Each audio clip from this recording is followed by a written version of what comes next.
Welcome students. In the last lecture I explained you as to how you can take input in a Python program and how you can give output with the help of print statement. Okay, but now before you can actually make a very elementary program in Python, you first need to know about a very important topic, that is data types in Python.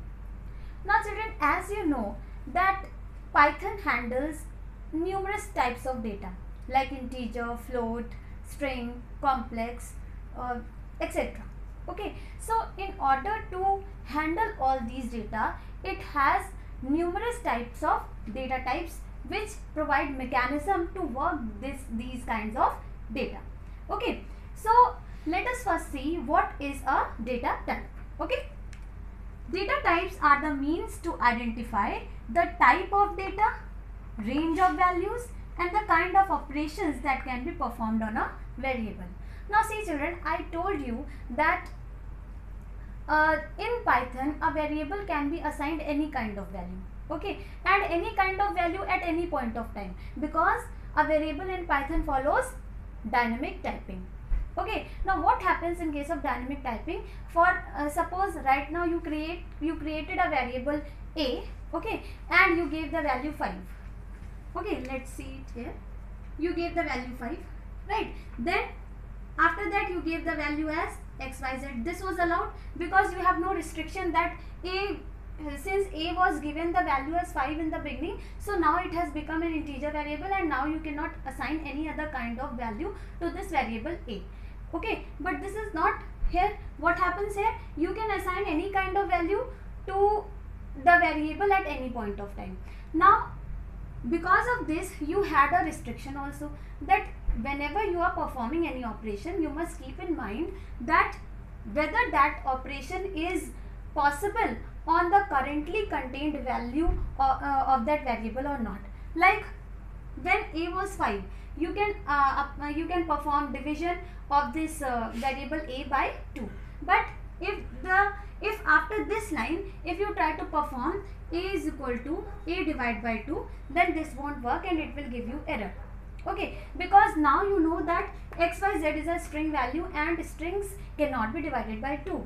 So it is very important for you to know that right now what kind of value is present in my variable and what all operations can be performed on it, and that is what is identified with the help of these data types. Now see the definition again. It identifies the type of data, means what kind of data you have. Then range of values, means what all values can be stored inside that variable if it is of a particular data type. Then the kind of operations that can be performed on that variable, means whatever is the currently stored value, then according to that what kind of operations you are allowed to do and what not. Okay, so this is the significance of data types in Python programming. Now talking about the types of data types, these are divided in numerous categories. The first one is the numeric, within which come all the numeric kind of values like integer, boolean, float. Okay, then you have a separate category called none, in which you have just one literal, and that is non-literal, which indicates empty value. Okay, and I have told you the significance of this value also. Then after this comes the sequence. This is another category within which falls string, tuple and list. Okay, and after this comes the category of mappings, within which comes the dictionary. Now this is just a brief introduction, or just a brief introduction about the various data types. Okay, but now we are going to discuss these data types in not much detail, but yes, a brief introduction in detail about it. So now let us discuss numeric data types in detail. Now see children, like I told you that in numeric data types are of 3 types: integer, boolean and float. So let us first see what is integer data type. Integer, as you know, refers to those values which are whole numbers, means numbers without any fractional part or decimal point. Okay, so this data type is basically used to store those kinds of values, and these can be positive as well as negative. For example, if you take a variable and you give the value 5, it is an integer value, and as soon as you give this value to this variable, what happens? A becomes an integer variable. Okay, then in the next time if you give the value as suppose minus 15, this is also an integer value, but it is negative. You know that integers range from negative to positive, right? So here A is again an integer value. Then you can assign the value as 5000 also. So you know what all are integers, and within this integer data type you can have any kind of valid integer and assign it to the variable A. Means you have no limit to what integers you can assign to it, but it should be a valid integer, and a valid integer is an integer which has at least one digit preceded by a positive or a negative sign. Okay, now as soon as you make a variable integer, then all the operations which are valid over an integer are possible here, like multiplication, division, floor division, then modulus. Okay, there are numerous operators which you will study, and all those operations are valid over integers, so they can be applied over it. Okay, then the next one is the Boolean. Now this, you know children, Boolean, you have already studied Boolean logic also, and you have seen that Boolean algebra is about 0 and 1. If you want to refer to that, refer to Boolean algebra, then you can go and see the video on which I have explained everything about Boolean logic. Okay, now see, here Boolean again has only two values, that is 0 and 1, where 0 stands for false and 1 stands for true. Okay, so you can say that Boolean is just a type of integer, because internally in programming Booleans are evaluated at 0 and 1 only. Okay, and when you assign these two values, means false and true, to any variable, then that variable becomes a Boolean variable. Like for example, I give A is equal to false. Remember, this F is capital and this T is also capital here. So with this, after this, if you know that type function is used to determine the size, determine the data type of a value of or a variable. If you check this thing, you will get the answer as class Boolean. You will get this output, okay, which will assure you that A is a Boolean variable right now. So this is called a Boolean data type. Now here we have a special function named bool, and within this function, if you pass any value, first of all, passing a value is not important, okay, but if you pass any value, then it will give you the truth value of that particular passed value. Means if you give the value as 5, you know 5, or I should say any value which is 0, okay, is considered to be false, and all the values except 0 are considered true. So here 5 is not 0, so the result of this will be true. Why? Because 5 is not 0, so it is true. In the same way, if I give, suppose, bool 0, then it will give me the answer as false. Clear? Then I'll discuss this thing more nicely with the help of a question. But before discussing that question, one thing more I want to tell you about this false or true that is written here.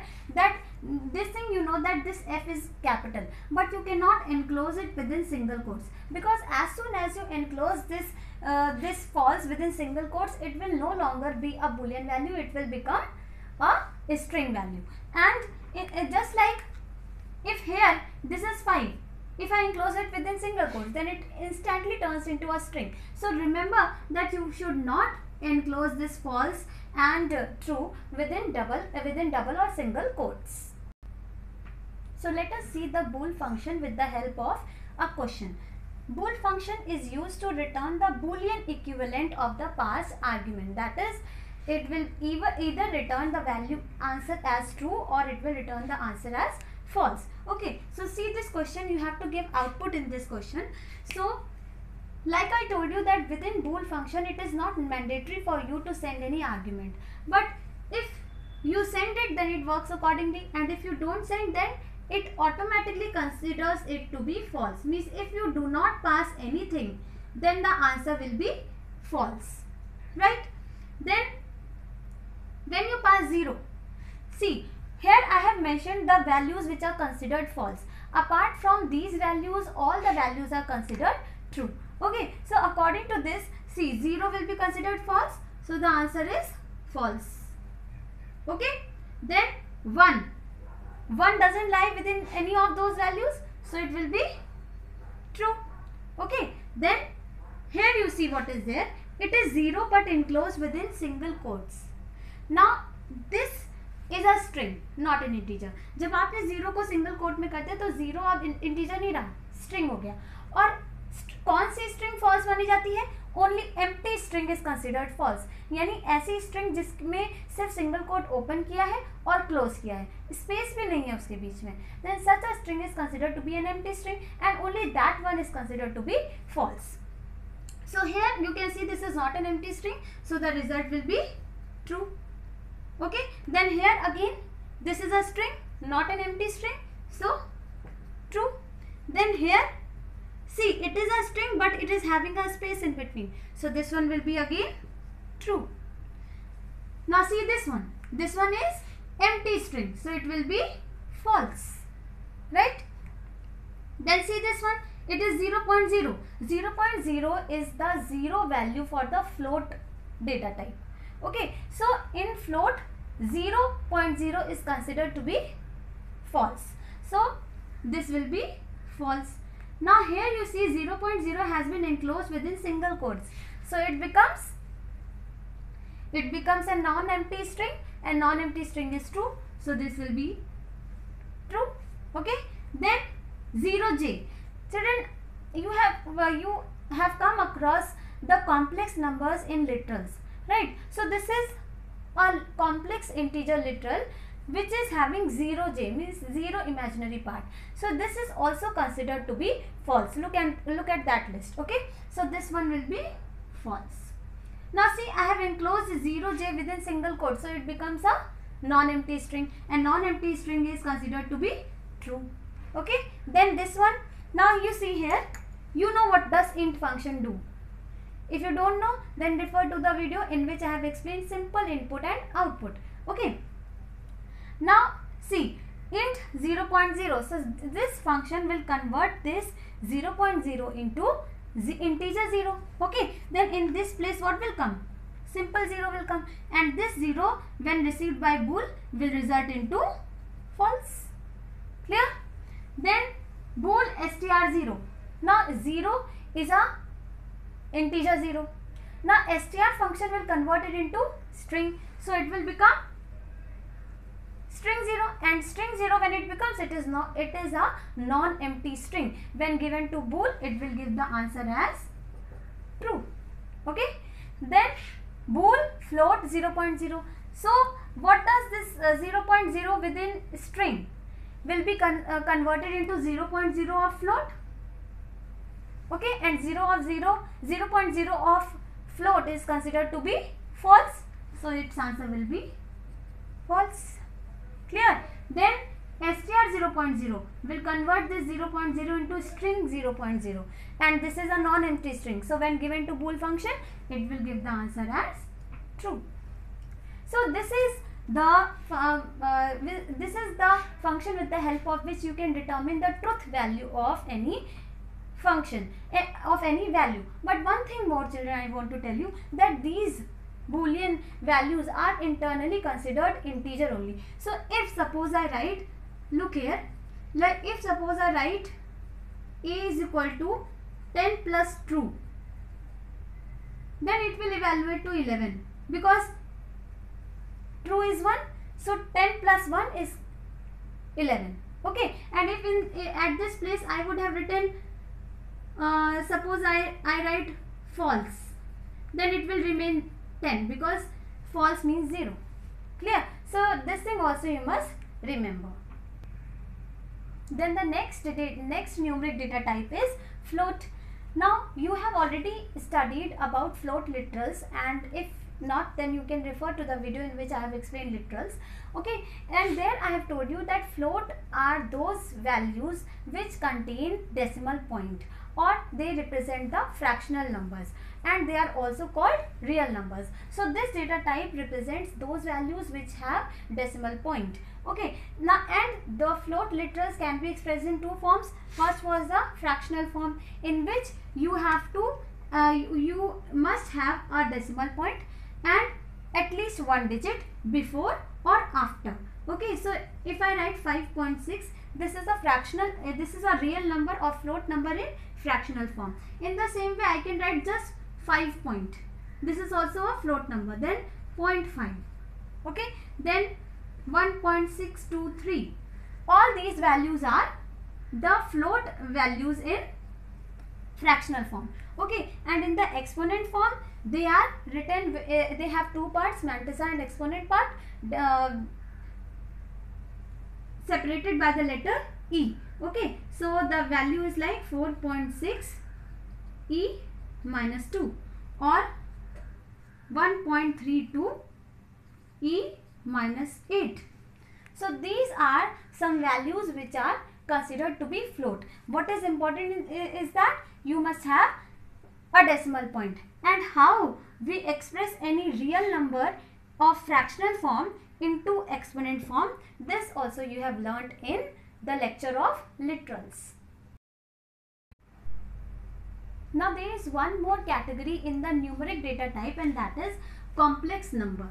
Complex number are the same as the complex, the literals which I have told you in the literals topic, that there is a kind of integer literal which is called as complex number, or it is understood as imaginary number in mathematics. Okay, so this number is in the form of a plus b j. Okay, so any number expressed in this form is said to be a complex number. Suppose I take the example as z is equal to 3.6 plus 4j. Okay, so here in this particular complex number, this portion is called to be the real part. Okay, this is the real part, and this one is the imaginary part, with which you have the letter j. Okay, in mathematics this one is I, but here we denote it by j.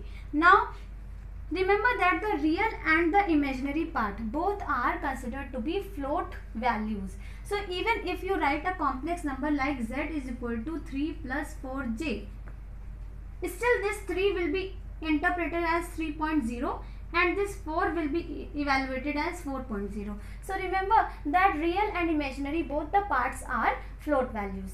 Now if you want to extract the real or imaginary part of a complex number, for that we have two variables called imag for imaginary and real for extracting the real part of the complex number. So suppose I have this complex number, then if I want to extract the real part of this complex number, then I will write z dot real, and upon writing this, the output that I will get is 3.0. Okay, now if you want to extract the imaginary part, then simply write z dot imag, and this will result as 4.0. Okay, so a complex number is of this form, and you can extract its real and imaginary part with the help of these two attributes.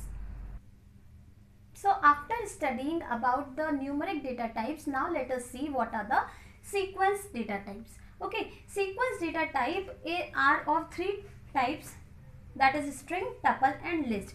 Now why they are called sequences, you will come to know in a very short span of time, because as soon as you will study about these three data types in detail, you will come to know why it is called a sequence. Now let us first of all see what is a string. String is a collection of characters enclosed within single quotes. Means any sequence of characters, be it a special character, be it a digit or an alphabet, whatever it is, if it is enclosed within single quote, it becomes a string. Okay, and such kind of data is said to be a string data. Clear? So now let us see how this string gets stored in memory. So here you can see a sequence of block, and this is a representation of memory of this string. Okay. Now see what happens. Individual characters of the string get stored on individual cells of the RAM and in continuation. There is no gap between the cells. Okay. So A will be stored here, B here, then C, and then C we have the capital D. Then we have a space. So we have a separate block for space. Then we have dollar, then 1, 2, 3. So this is how this string will get stored. Okay. Now when this string gets stored, the variable S will be pointing to this whole string. But when you want to refer to a particular item of the string, suppose you want to extract D, for that you need to have indexes. And what are those indexes and how they are given? See, if this is the string, then indexing starts from 0 and goes till length minus 1. Like if you count the number of characters here, 1, 2, 3, 4, 5, 6, 7, 8, 9. So 9 characters are there, but indexing goes from 0 to 8. Remember, it is a rule. The indexing will start from 0 to, and it will go to length minus 1. And there is a backward indexing also. This is called forward indexing. There is another concept called backward indexing, which starts from the last cell and is given the index as minus 1, minus 2, minus 3, minus 4, minus 5, minus 6, minus 7, minus 8, minus 9. So backward indexing goes from minus 1 to minus length. Okay, and forward indexing goes from 0 to length minus 1. Remember, forward indexing C goes from 0 to length minus 1, and backward indexing goes from minus 1 to minus length. Now, suppose I want to extract D of this string. So what will I write? So first of all, let me tell you how to calculate the length of the string. For this we have a function called len function. Okay, just like we have input function, int function, then print function, then right now you studied str function and many other functions you have studied. In the same way, we have a function called len function, which calculates the length of the given variable in bytes. Okay, so if I give len s, so it will give me the answer as 9, because there are 9 characters. जब आप length calculate करेंगे तो आप indexes पे कोई ध्यान नहीं देंगे, because length is simply calculated by counting the number of characters in the string including all the spaces also. So there are 9 characters, so 9 will be the length. So now you know how to calculate the length and how the indexing will go from 0 to length minus 1. Okay, so this function must be clear. Now if I want to extract a particular character, what will I do? I will write S and the index number 3. This will give me the answer as D. Means in this way I can extract a single character of the string. But if I write simply S, then I get the whole string A, B, C, D, $1, 2, 3. This output I get.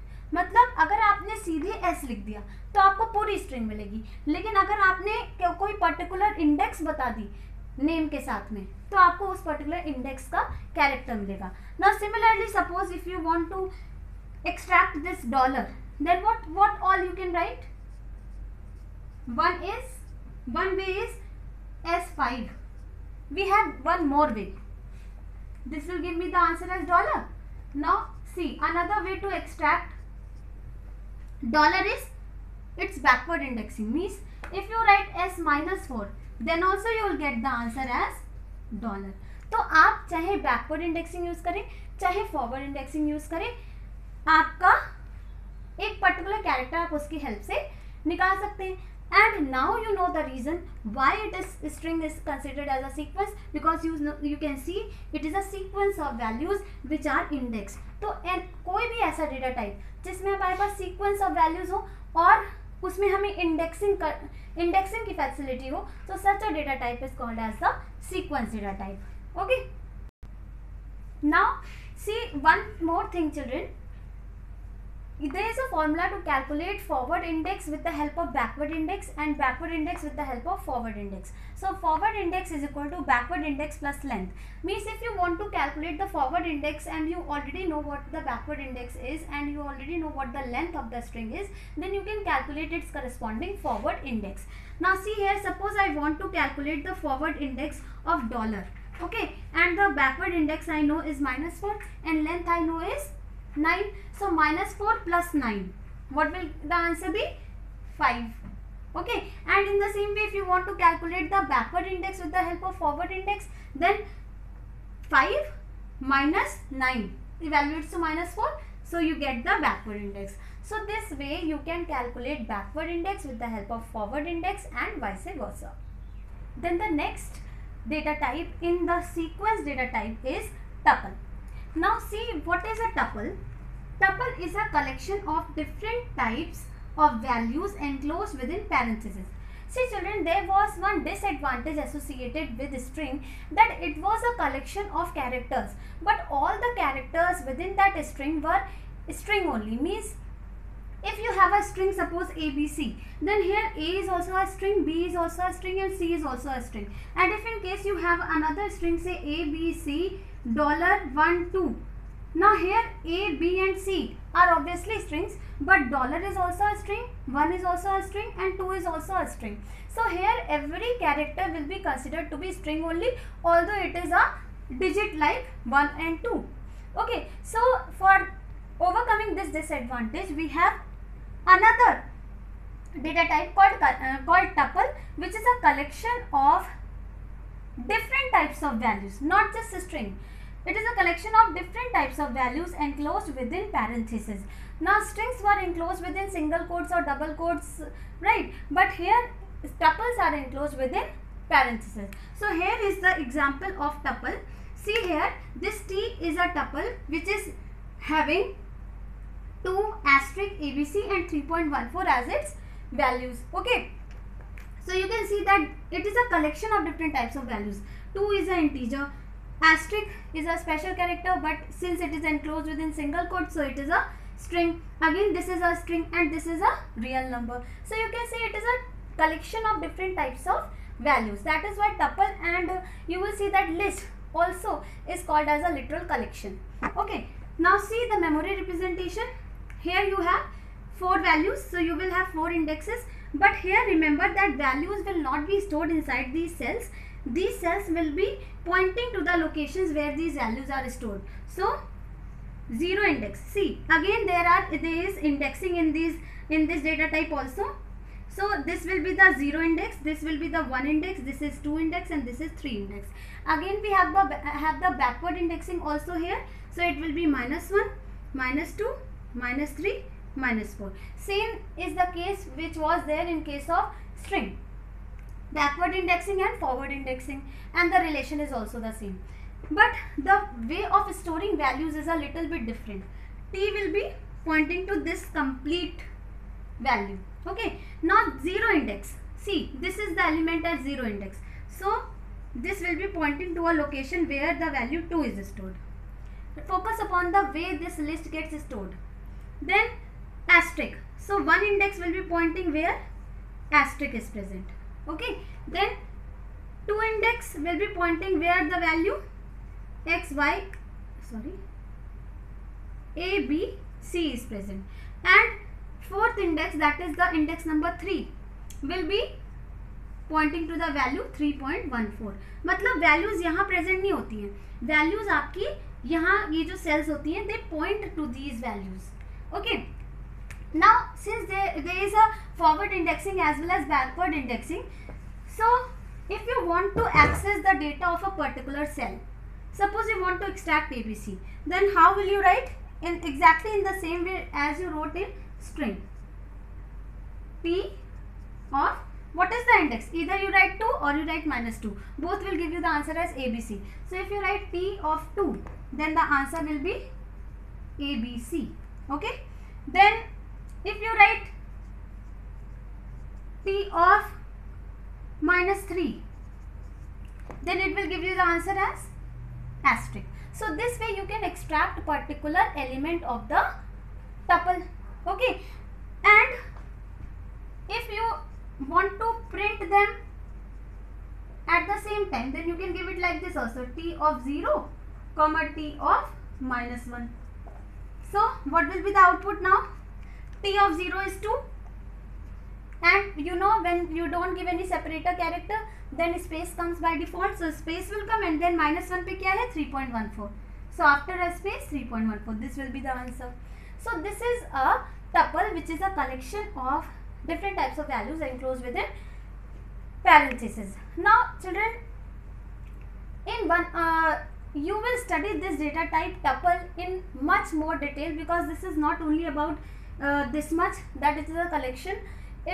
There are very numerous kind of operations also that you can perform over this string, over this tuple, and that we'll discuss in the lecture in which I will discuss about tuples in detail. Okay, so next data type. So one thing more here, remember that again it is a sequence. Why? Because you can see there is a sequence of values present in it. Okay, then next in the sequence we have another data type called list, which is again a type of sequence and very much similar to the tuple, but with a very small difference between list and tuple that I will discuss. Okay, so list is again a collection of different types of values but enclosed within square brackets. Okay, so here you see this is a list, and how it gets stored in memory?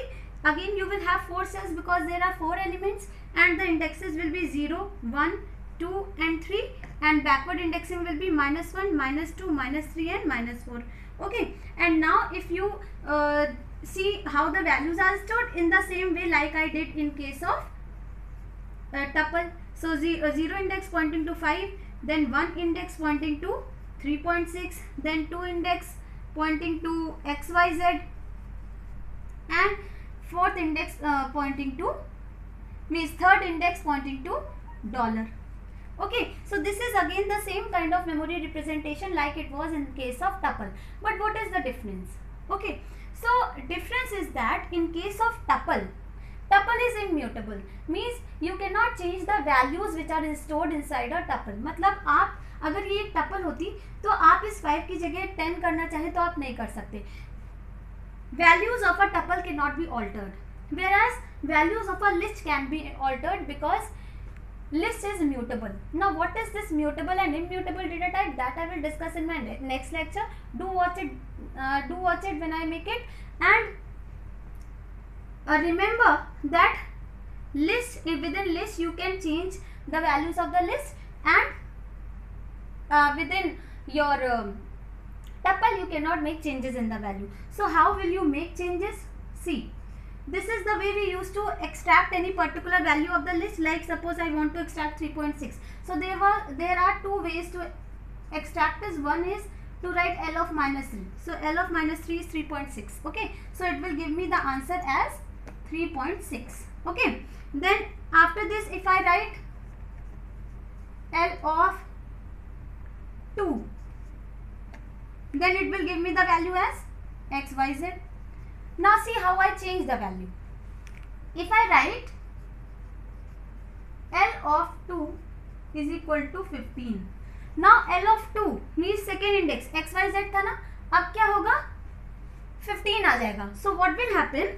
This second index will stop pointing to XYZ and it will start pointing to a new place where the value 15 is stored.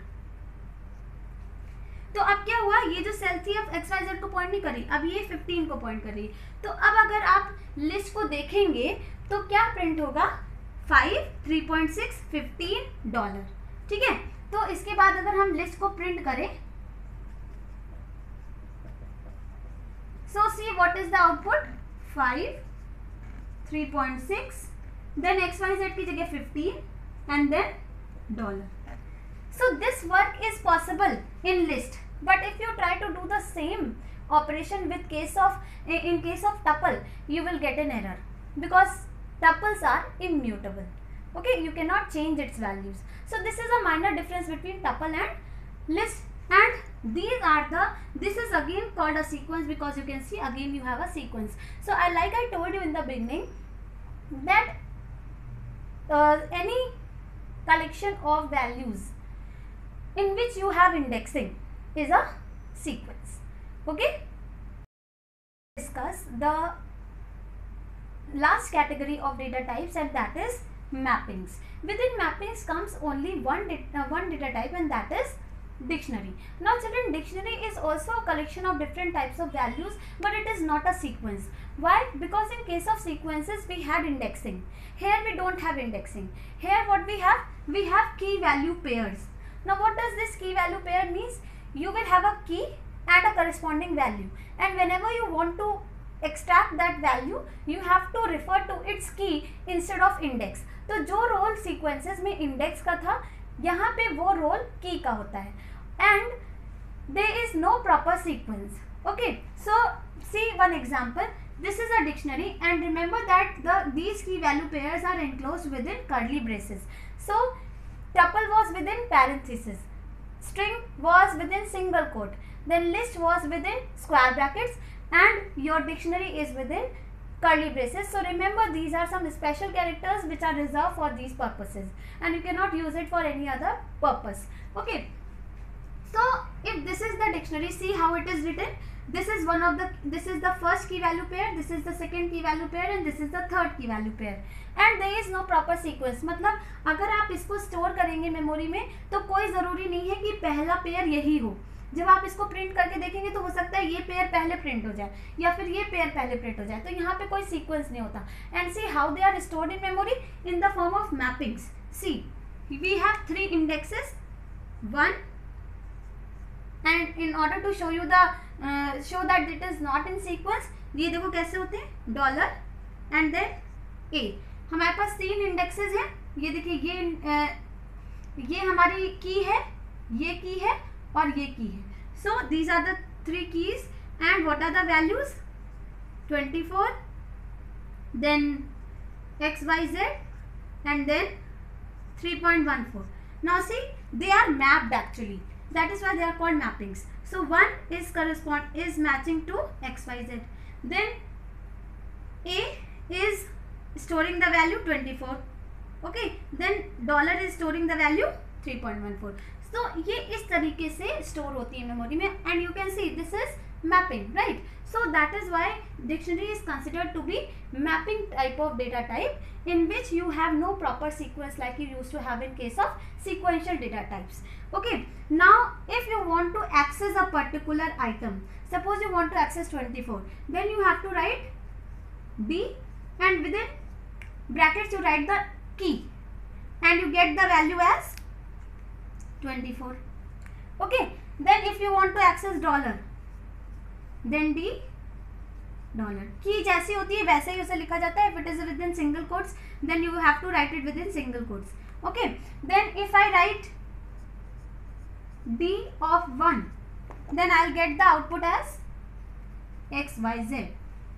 Okay, so this is the way we access the elements of a dictionary. And yes, one thing common between list and dictionary is that both are mutable, means you can change its value. So if you want that A should contain 36 instead of 24, so you can simply write D of A is equal to 36. अब क्या होगा, अब ये जो D है मतलब A है, ये अब 24 को नहीं पॉइंट करेगा.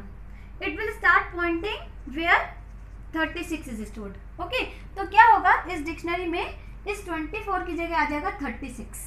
Okay, and now if you print D of A, then you will get the answer as 36 and not as 24. तो लिस्ट जैसे म्यूटेबल थी वैसे ही डिक्शनरी भी म्यूटेबल है, लेकिन लिस्ट एक सीक्वेंस है और dictionary is not a sequence, it is a mapping.